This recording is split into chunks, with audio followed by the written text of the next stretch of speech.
14 hours. That's how long Brian Hooker waited before calling Lynette's mother to tell her that her daughter was missing. 14 hours after his wife allegedly went into the dark waters of the Sea of Abaco. 14 hours after he supposedly drifted 9 hours alone with a broken oar, screaming into the wind. 14 hours after he walked into the Marsh Harbor boatyard at 4 in the morning and reported what had happened to a stranger. 14 hours of silence to the woman who raised the missing wife. 14 hours of silence to her own daughter. 14 hours of silence to the family that should have been the first phone call he made before his shoes were even dry. And the only reason he picked up the phone at all is because the Royal Bahamian Police Force had just put out a press release. The world was about to know. The family was about to find out from a media alert that their loved one was gone. So Brian called. Within minutes of that press release going live, not before, within minutes of having no other choice, welcome to the Redacted Files, the version of this investigation where the silences are louder than the testimony and where the things a husband chose not to do tell you more than the things he chose to say. The case has moved. Literally, as of the recording of this report, the 46-foot sloop known as Soulmate is no longer tied up at the Coast Guard station in Fort Pierce, Florida. Sometime in the early hours of May 22nd, federal authorities towed that boat 100 nautical miles south along the Atlantic coast, all the way to the Coast Guard station in Fort Lauderdale. A 100-mile tow is not a routine relocation. It is a logistical operation. It requires planning. It requires a destination with the kind of facilities the previous one didn't have. And in the world of federal evidence handling, when an item this large gets moved into a more secure facility, only one explanation tends to apply. They are preparing to take her out of the water. They are preparing to put her in dry dock. They are preparing to reserve her for what investigators believe is coming next. Brian Hooker, at the time of this recording, has not been charged with any crime. He is presumed innocent under the law. But the federal government does not relocate a crime scene the size of a sailboat unless that crime scene needs to survive. Saltwater corrodes, sun warps fiberglass, storms blow tarps off and let weather inside. None of that can be allowed to happen to Soulmate now, because Soulmate is the largest single piece of evidence in this investigation, and it is going to need to be intact, photographable, and forensically pristine on the day a jury sees it. So Soulmate moves south. And she moves toward the kind of facility that can keep her ready. Hold that detail for a minute, because we're going to come back to what that boat may eventually show us. If you've been following the Lynette Hooker case and you want to be in the room when the next forensic update breaks, hit subscribe on Redacted Files Lab. We track this investigation file by file, week by week, and the pace is starting to accelerate. Let's go back to that 14-hour silence because I have not been able to stop thinking about it. This is the detail that makes everything else feel different. Brian Hooker's account begins at roughly 7:40 p.m. on Saturday, April 4th. He says his wife of more than 2 decades was thrown from an 8-foot dinghy in violent seas. Photographs from that exact window of time, in that exact bay, contradict him. The water in those images is glass, but set that aside. Take Brian's story at face value for a moment. Imagine you are him. Imagine you have just lost the person you have shared your life with for 20-plus years. Imagine you have spent 9 hours, by your own telling, drifting alone in the dark, paddling with a broken oar, watching your sailboat disappear behind you. Imagine you finally make it to shore at 4 in the morning. Imagine you stagger onto a boatyard property and find another human being for the first time since the incident. What is the first thing a husband does in that scenario? He calls family. He calls the mother of his missing wife. He calls the daughter she raised. He calls her sister, her brother, her closest friends. He gets on a phone, borrowed, public, his own, doesn't matter. And he makes sure the people who love her know what happened before they have to learn it from a news ticker or a Facebook post or a stranger at the door. That is not what happened. What happened, according to the public record, is this. The Royal Bahamian Police Force issued a press release at 5:51 p.m. on Easter Sunday, April 5th. That press release announced that an American woman had gone missing at sea. It was the first formal public communication about the case, and it was approximately 13 to 14 hours after Brian Hooker washed up at Marsh Harbor and made contact with authorities. During those 13 to 14 hours, Brian had access to phones. He had time. He had spent multiple hours sitting on shore and on a rescue vessel and back on shore again. The boatyard had a phone. The security guard had a phone. Brian had his own phone. And yes, we are going to talk about the phone in a moment because the phone is its own story. And in those 14 hours, he made no call to Darlene Hamlet, Lynette's mother. He made no call to Carly Aylesworth, the daughter he helped raise from age 3. He made no call to any of Lynette's siblings, aunts, uncles, or closest friends. He only called Darlene after the press release went live, within minutes of it. Coincidentally, I want you to sit with that for a second, because if you accept Brian's version of events as true, you have to accept that a man who had just lost his wife in a tragic accident at sea sat on a porch in the Bahamas in shock and grief for 14 straight hours. And the people he loved most in the world were not the first phone call he made. The press were. The pattern has a name in criminal investigation circles. It's called consciousness of guilt. It is not on its own evidence of a crime. People grieve in different ways. People freeze in different ways. People delay difficult phone calls because the calls themselves make the loss real. Brian Hooker's defense attorney has publicly asked the public to give him the benefit of the doubt, to consider that not everyone handles crisis the way you or I might handle it. That is a fair request, on its face. But it is harder to extend that benefit of the doubt when you put the 14-hour silence next to the next detail, which is the phone itself. Brian Hooker has reportedly told authorities and acquaintances that he could not call for help during his 9-hour drift because his phone did not have a SIM card. No SIM card, no cellular service, no way to reach the outside world. A reasonable-sounding excuse if you don't know what to look for. Here's what you need to know about Brian Hooker. Before he and Lynette became live-aboard cruisers, he worked for AT&T. He installed phones. He worked on telephone systems professionally. He described himself in various social media bios as a technology enthusiast. He is, by the accounts of people who knew him in the industry, a man with above-average familiarity with how phones work. And anyone with above-average familiarity with how phones work knows that you do not need a SIM card to dial 911 or its international equivalent. Emergency calls go through. They go through on any phone, on any network, in any country, with or without a SIM card installed. Look at the lock screen of any iPhone, of any Android device, of any consumer cell phone manufactured in the last decade. It will say in plain language, emergency calls only. Even without service, even without a SIM, even without a working account. The function exists for exactly this kind of situation. A former AT&T technician telling investigators that he couldn't call for help because his phone didn't have a SIM card is, charitably, an account that does not survive examination. Uncharitably, it is the kind of excuse that suggests the person making it assumed the listener would not push back on it. He has not been charged with any crime. We keep saying that, and we keep saying it because it matters. But the explanations he has provided, taken together, paint the picture of a man who has been making things up as he goes. This brings us to the morning after. Around 7:30 a.m. on Easter Sunday, Brian Hooker was picked up at Marsh Harbor by a search and rescue vessel operated by Hopetown Volunteer Fire and Rescue. The lead on that boat that morning was a man named Jim Todd. Jim Todd has since spoken publicly about what that morning looked like from his vantage point, and his account is one of the most damaging pieces of testimony in the public record so far. Brian Hooker, standing on the bow of a search vessel that was actively trying to find his missing wife, could not tell Jim Todd where the incident had occurred. Read that sentence again, because it is worth slowing down on. A man who, by his own statement, had spent the previous night losing his wife in a specific location in a small body of water, a location he had supposedly been trying to navigate back to for 9 straight hours, a location that was 4 miles from where he washed up, a location that should have been seared into his memory in the most traumatic way a memory can be formed.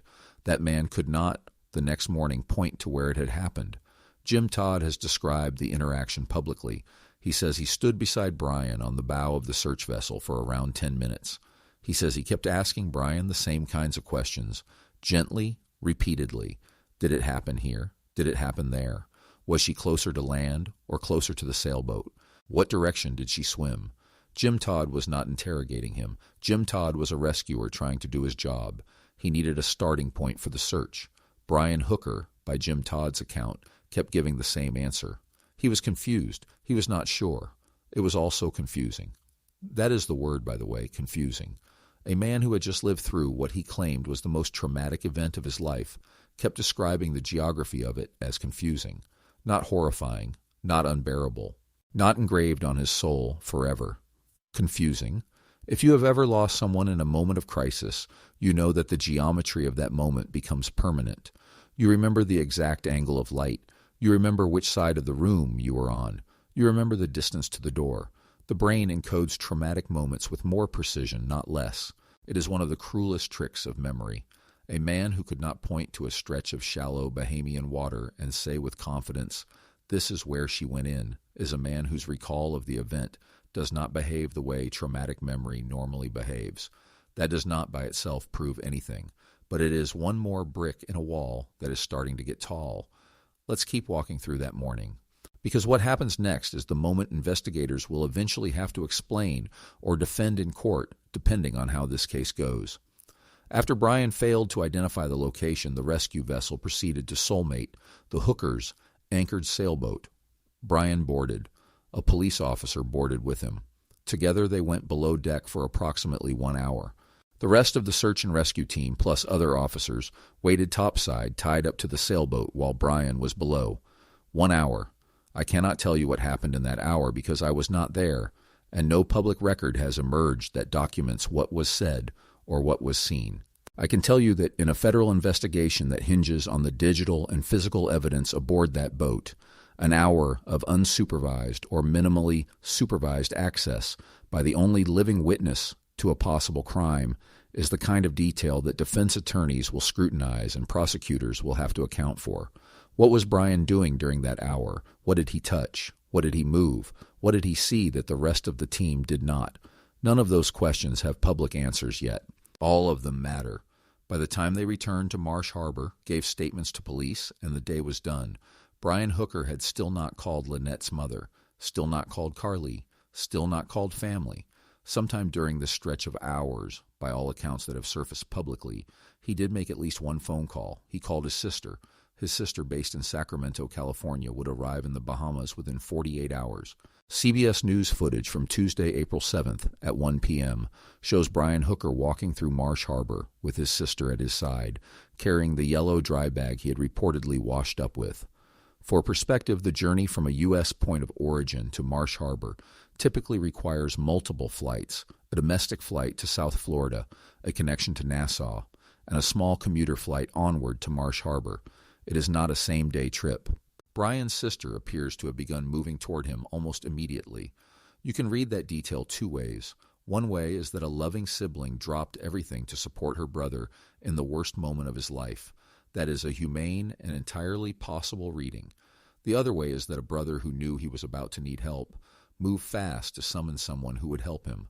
Both interpretations are available to you. The federal investigators working this case are aware of both, and they will eventually have to decide which one fits the rest of the evidence. The Royal Bahamian Police Force press release itself is worth a closer look because it contains an inconsistency that has gone largely uncommented on. The release stated that the couple had been traveling from Hopetown to Elbow Cay. That description is not geographically accurate. Hopetown is located on Elbow Cay. The couple had been at the Abaco Inn, also on Elbow Cay, and were transiting to their sailboat anchored in nearby Aunt Pat's Bay, which is also off the coast of Elbow Cay. The journey, as described in the press release, would be the equivalent of saying someone traveled from New York to New York. It does not parse. Why does that matter? It matters because it suggests that the officers who initially handled the report may not have been intimately familiar with the local geography. The Royal Bahamian Police Force rotates personnel through small island stations, and locals on Elbow Cay have publicly noted that rotational officers often do not know the immediate area as well as full-time residents. This is not a criticism of those officers. It is a structural reality of how the police force is organized across a chain of small islands. But it does raise a question that the federal investigation will have to address. How much of Brian's initial account was independently verified at the time it was given? How much was simply written down because the only person who could contest it had not yet been found? If the local police were taking Brian's account on faith in those first crucial hours, then everything investigators are doing now, the boat seizure, the digital forensic processing, the coordination with the Coast Guard Investigative Service, Is the federal system retroactively building the case that the initial response did not have the resources to build at the time? That is not unusual in international maritime investigations, but it is worth understanding as you watch this case unfold. If you want to follow each forensic milestone as the CGIS works through the evidence, please subscribe. The processing of Soulmate is going to produce concrete findings in the coming weeks, and we will be here to break them down piece by piece. Now let's talk about the walk. Brian Hooker's account of his arrival at Marsh Harbor has been described in detail in his own statements to authorities and to family. He says he washed up on the shore near the boatyard. He says he could see lights to his right, residential lights approximately 150 yards north, and he decided not to walk toward them. Instead, he says, he went into the scrub, south, through dense Bahamian undergrowth in the dead of night until he reached a residential subdivision. He knocked on 2 doors, he says. No one answered. He says he then walked roadways for some indeterminate distance until he reached the Marsh Harbor boatyard.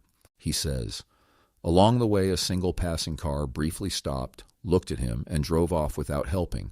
A volunteer searcher named Nathan has now documented on the ground what Brian's described route looks like, and the documentation has surfaced details that change the conversation entirely.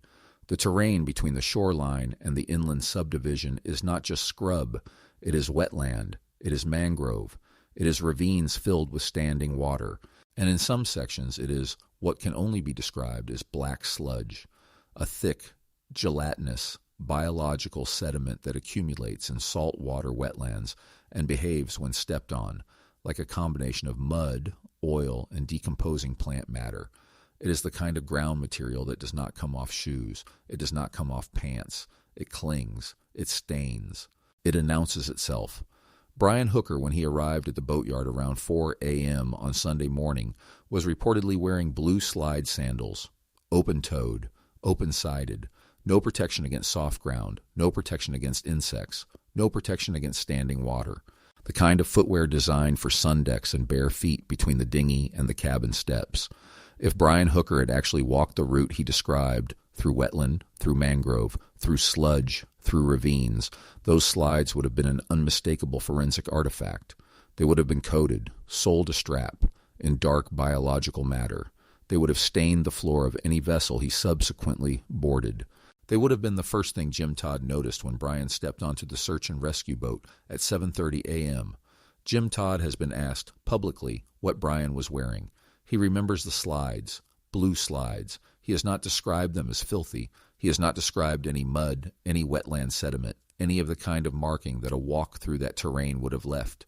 He simply remembers the slides. That detail does not by itself refute Brian's account. It is possible that he washed his feet at some point. It is possible that he removed and rinsed the slides. But there is no evidence in the public record that he stopped to clean himself between the alleged walk and his appearance at the boatyard, and the fact that the slides were unremarkable enough to be merely noted, not commented on as evidence of an arduous trek, is itself a kind of evidence. There is also the question of why he walked away from the lights at all. Picture this. You have been drifting in the dark, in shock, in grief, in cold, for 9 hours. You see the first lights you have seen in 9 hours. They are 150 yards away. They are bright. They are clearly inhabited. They represent the first guaranteed source of help you have encountered since the worst moment of your life.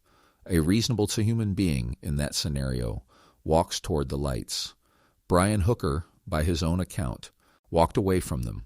That is what his story requires you to believe, that a man in crisis, exhausted, traumatized, desperate to report a missing wife, chose to enter pitch-black wetland scrub on foot, in sandals, in the middle of the night, in pursuit of a residential subdivision he could not see, when an actively lit boatyard was less than 2 minutes' walk to his right along the shoreline. I do not know how a jury hears that detail. I do not know how a defense attorney explains it. But I do know that anyone who has spent any amount of time in the Bahamian Islands, around boaters, around the unwritten code that governs how people on the water help each other, will tell you that the choice Brian Hooker describes making is not the choice a person in his described situation actually makes. It is, however, exactly the choice someone might make if they needed to delay an encounter with authority, if they needed to think. If they needed time alone before telling a story they had not yet finished refining. He has not been charged with any crime. We are not stating that this is what happened. We are describing what the documented evidence and the geographic reality taken together do not support. So let's talk theories, because at this point in any investigation, there are essentially three possible frameworks for the available facts. The first theory is that Brian Hooker is telling the truth, that a tragic accident occurred, that his memory of the night is genuinely fragmented because of trauma, that the inconsistencies in his account are the natural product of a stressed mind under extreme circumstances, that the 14-hour delay in calling family was grief paralysis, that the slides were clean because of some intervening action no one has documented, that the failure to walk toward visible lights was disorientation. Under this theory, every contradiction has an innocent explanation, even if those explanations require generous interpretations. The problem with this theory is that it requires the generous interpretation to apply not once, not twice, but at every single decision point, and the probability of every decision point having an innocent explanation diminishes with each one added to the pile. The second theory is that something went wrong on the water, an argument, an accident, a moment of crisis, and that what followed was not a planned act but a panicked cover-up. Under this theory, the inconsistencies in Brian's account are the byproduct of someone improvising under pressure. The 14-hour silence is the time it took to construct a sustainable narrative. The clean slides, if they were cleaned, represent post-incident damage control. The failure to point out the location reflects either a desire to obscure it or genuine uncertainty about what to say. This theory accounts for the contradictions without requiring the level of premeditation that the third theory implies. It is in many ways the most psychologically plausible framework for what the evidence shows. The third theory is the framework prosecutors would have to build and the one the federal conviction system would need to sustain. Premeditation. Under this theory, the inconsistencies are not panic, but design. The 14-hour delay was strategic. The phone excuse was rehearsed. The walk away from the lights was a calculated buffer of time. The hour below deck on Soulmate was an evidence management interval. Under this theory, Brian Hooker did not improvise. He executed. Federal investigators will be looking at every piece of digital evidence on Soulmate to determine which of these three frameworks fits the data. The FLIR camera on the mast, the onboard security cameras, the cell phone records, the digital tablets, the Bluetooth telemetric records, if any survive. The seized devices listed in the search warrant filed by the CGIS. And here's the breadcrumb I planted at the start of this report, the one I asked you to hold on to. Soulmate has been moved from Fort Pierce to Fort Lauderdale, from one Coast Guard station to another, from a temporary mooring to what investigators appear to be preparing as a long-term, weatherproof evidence preservation site. The federal government does not relocate a 46-foot sailboat across 100 miles of Atlantic coast unless it intends to keep that boat available, intact, and forensically pristine for an extended period of time. Federal cases move at federal speed. They build silently. They wait until 90% of the case is closed before they indict. They do not indict to investigate further. They indict to convict. And their conviction rate, when they choose to act, is consistently above 90%. The relocation of Soulmate to Fort Lauderdale is not a neutral event. It is a signal. It is the kind of operational decision that an agency makes when it knows the next phase of the case is going to involve courtrooms, exhibits, and a jury that will eventually need to see the boat themselves. We do not know when that will happen. We do not know if it will happen at all. Brian Hooker has not been charged with any crime and may not be charged. He is presumed innocent. His attorneys have publicly stated that he categorically denies any wrongdoing in his wife's disappearance and that he has cooperated with investigators throughout. Those statements are part of the public record, but the boat moved, and boats this size do not move for no reason. In the meantime, Lynette Hooker is still missing. Volunteer searchers like Nathan continue to walk the shorelines of the Abaco Islands. They have ruled out certain areas. They have flagged others as worth a second look. Cooper Jack Cay, with its hard, rocky terrain, has been substantially ruled out as a viable disposal site for a body. The Tulu Cut, with its current patterns that local marine experts say would push debris back onto the shores of Lubbers Quarters, has been searched and produced nothing. The mangrove flats of Marsh Harbor, with their sludge and standing water, are not the kind of terrain a person could move through in the dark in sandals without leaving a trace, and no trace has been recovered, so she is still out there somewhere. Or she is not. The not knowing is, in many ways, the cruelest part of this case for the family that loved her. Darlene Hamlet, her mother, is waiting. Carly Aylesworth, her daughter, is waiting. The friends she texted about a new Bluetooth dinghy motor, the people she paddleboarded with on secluded beaches, the boating community she became part of over 4 years on the water, all of them are waiting. And while they wait, a 46-foot sailboat sits at a Coast Guard dock in Fort Lauderdale, slowly being prepared for whatever comes next. Here's what I want to leave you with. I want your read on this in the comments. Brian Hooker's defense is built on a single principle, that everyone responds to crisis differently, that grief is unpredictable, that the choices he made, the silences, the delays, the routes he walked, the words he used and didn't use, should not be interpreted against him because there is no correct way to behave in the worst moment of a person's life. That is an honest argument. It is an argument any defense attorney would make, and it is not, on its face, unreasonable. But here is the question. Is there a point at which the number of unusual choices stops being explainable by individual variation and starts being explainable only by the possibility that the underlying story isn't what we've been told? How many anomalies does an account have to contain before the most generous interpretation becomes the least likely interpretation? Where is your personal line? Tell me in the comments. Because that line, wherever each of us draws it, is the line a jury will eventually have to draw too. Subscribe to Redacted Files Lab if you want to be in the room when the next file gets unsealed.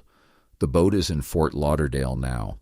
The forensic clock is running, and we will be here, file by file, the moment something moves. Lynette Hooker has been missing for more than 6 weeks. Her family is still waiting. We are still looking. And the next set of files is coming sooner than you think.